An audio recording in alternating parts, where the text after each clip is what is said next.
So let's discuss the second book of Thomas More's Utopia. One point that I wanted to make in the last video and then neglected to was to just mention or point out a key difference between Utopia and the Republic, right? In the sense of like how the things are, how these stories are set up. In the Republic, book one, you have this conceptual conversation about justice. And that's what leads into the discussion of the community, because it's like, well, we want to know what justice is rather than, kind of setting up a city, but we need to examine or we need to explore an ideal city to discover how justice sets itself up in that city, and then we can make some conclusions about justice. In More, there's more of a nuts and bolts approach.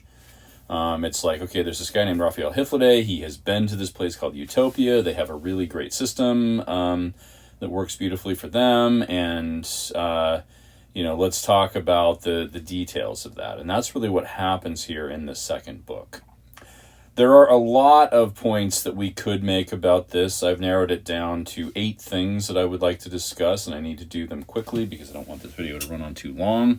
But there's a lot of other stuff here, right, that you could delve into if you like. One point that I thought was important here, let's recall that More is very concerned about inequality.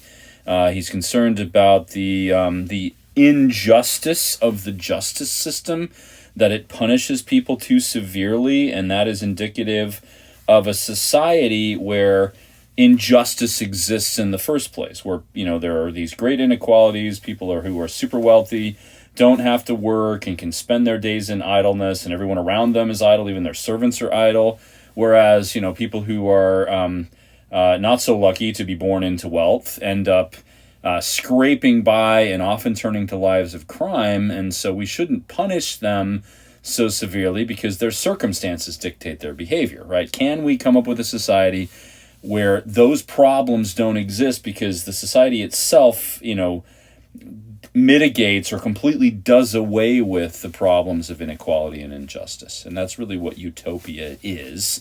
This, of course, is fictional, but More seems to be offering a criticism of the systems of his day and, some suggestions maybe for their improvement. And so this starts with social organization. This is a planned community. Utopia is named after a King Utopus who lived, according to the story, of 1,700 years before, and came up with this, this planned community that they then put into place. This is similar to, what we saw in the discussion about Lycurgus, the founder of Sparta. That seems to be probably where More got this idea from, because he was a humanist. He was reading, ancient Greek and Latin literature and having conversations about these things, trying to apply the lessons from that literature to the societies of his day. There's a lot about social organization here. One of the most interesting parts of this is that, kind of how he sets up these households, okay? There are 40 persons roughly per household. You can see that here on this page. The households are led by older people who are experienced, but the membership of each household changes yearly. And there are households in the city, there are households in the countryside, and people rotate between the city and the countryside so that everyone, and this is one of the ways that he deals with the problem of inequality, everyone can learn how to farm. Because in More's view, in his day, in his contemporary world, the city dwellers who live in this kind of high elite society are too cut off from what people in the countryside do. They don't understand the difficulties of farming, producing food. And so in Utopia, everyone has to learn how to do this. Some of them take to it very well and want to stay there. Others kind of do their rotation and then go back and learn some other craft or something like that. All right. In addition, there are there's no private property in this society, okay? And so, let's see if I can find the passage I wanted to look at. Yeah, here it is. So in addition to changing venue that you live in or change the location of your residence, they also change houses. Every 10 years, he says, they draw lots and people will move to a different house, a physical house, right? So they don't get too tied to any one residence, and this is how they have property in common among themselves, and they don't have these inequalities where one person has a really big house and nice clothes, and another person has a small house and wears coarse apparel and so forth and so on, right? So this is to equalize things. That leads into another point, which is, let's see, where he starts to talk about crafts. And the only thing I'll say about this is that everybody learns one or several. So they learn something that they're particularly good at. This is a modification of Plato's system in the Republic, and More seems to have that in mind, where everyone does what they are best at. Well, here they sort of mix what they're good at with what they're interested in, but then they all have to be involved in, as he says, husbandry, right? And that means farming, okay, farming and raising animals and those sorts of things. This, again, to make sure everyone understands what everyone else is doing and leads to a greater equality between them. Another point, okay, he gets into family organization. And unlike in the Republic, where there are no families per se, where everyone has every sexual partner in common and these sorts of things, More is a Christian. And so that probably was repugnant to him, almost certainly was repugnant to him. He was married, had a daughter, and so he definitely was buying into this Christian worldview. And so he sets up families where people are actually married, and the families themselves have a kind of lifestyle that they take up. Let me see. Oh, yeah, here it is. He talks about their dinners, for instance, and he says that at every dinner, someone reads a kind of moral lesson to everyone, and then they also play music during dinner. Now, the only reason I point that out is that I mentioned the monastery as a model for utopian thinking, and this was absolutely true in monasteries. There would always be someone reading and teaching while the monks or the nuns were eating, and then they, of course, they were heavily involved in music, especially worship music, right? And so More seems to be thinking about monasteries as a model for these families that are set up here. One of the greatest sources of inequality, obviously, in any society is that one person accumulates greater wealth in monetary terms than another, right? In More's day, gold and silver and precious metals and jewels and things like that were sources of wealth. And so in Utopia, he's got to do away with this, right? So he says conceptually they teach their people that to prize things that are actually useful. Gold and silver are not good metals for making things out of, right? They really have nothing to recommend them other than beauty and rarity. And, in Utopia, they don't prize things that are beautiful and rare. They prize things that are useful. And so what do they do with the gold and silver, which they actually have in abundance? Partly because they have it native to them, but partly because they try to accumulate this via trade. Well, they don't use this as a source of wealth. They do two things with it, okay? One, they use it to hire mercenaries from other surrounding neighboring societies to fight their wars for them, because they think it's better to have others, dying in warfare than to have their own people dying in warfare. And so they have a surplus of money so that they can use it to hire others. The other thing that they do with gold and silver is that they put it to base purposes, right? So he says, for instance, of gold and silver, they make commonly chamber pots and other vessels that serve for the most vile uses, not only in their common halls, but in every man's private house. And so you've got basically a toilet made of gold, and people associate gold with, human bodily functions and other things that, people find disgusting, right? They also make chains, fetters, and gyves to tie their bondmen. So the chains with which they, keep their slaves and others, their prisoners, so to speak, people who have broken the law, right, are made of gold. Again, to associate it with bad things rather than to make people want it more. Another point. Now, I mentioned marriage customs. Got to skip forward a little bit here.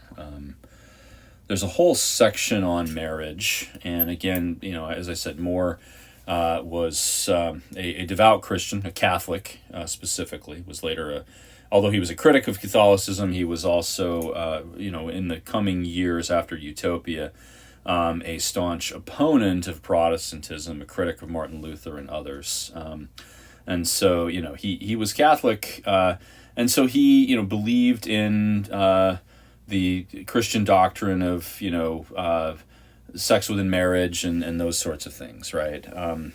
And so he insists that the Utopians observed marriage, and he even says, for instance, that if somebody commits adultery or has sex out of wedlock, that's actually how people become enslaved. That's one of the punishments, is they have to enter into a period of slavery if they do something like this, and they are forbidden from marrying ever after, right? So there's a very strict proscription against any sort of sex outside of marriage.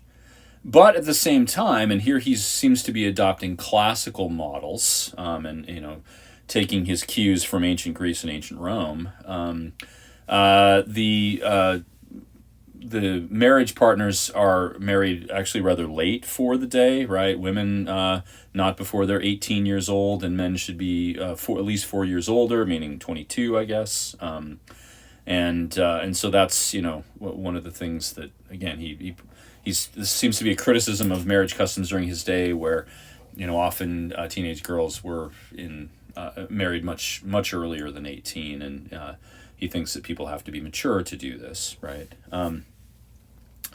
And then another thing, they, and this is rather bizarre, and Hythloday even says, we found this very strange, but there's a certain logic to it that I think More is trying to embrace. He says, previous to the marriage, there will be an old man or an old woman who will show the potential spouse, they will display the person naked to their potential spouse, right? As it says, for a sad and honest matron showeth the woman, be she maid or widow, naked to the wooer, and likewise the sage and discreet man exhibiteth the wooer naked to the woman. I mean, he says, well, we thought that this was foolish, but then we thought about it, and it's like, well, yeah, you kind of want to see what you're buying, so to speak, and it made sense to us, right? More may just have been having a bit of fun with his audience here, or he may have sincerely thought, this might be a good idea. It's unclear exactly. It is interesting, on another point, that More, as a lawyer, and somebody who spent his entire life, his entire career in kind of legal service, says that in Utopia they have banned lawyers. Where is this? So they banish all attorneys, proctors, and sergeants at law, and he even says they have very few laws, right? Because people who are governed by good principles don't need written laws. And if there are too many laws and the laws are too complicated, then you need lawyers who can take advantage of their superior knowledge of the law to do maybe corrupt and untoward things, right? So in Utopia, because everybody is well schooled in the rules of the society, every person is effectively a lawyer. They know the law well enough, right? This also leads more into thinking about some issues connected with law. One of these has to do with warfare, and there's this whole lengthy section on warfare here. But the important thing to say here is he is ascribing here to what is called just war theory.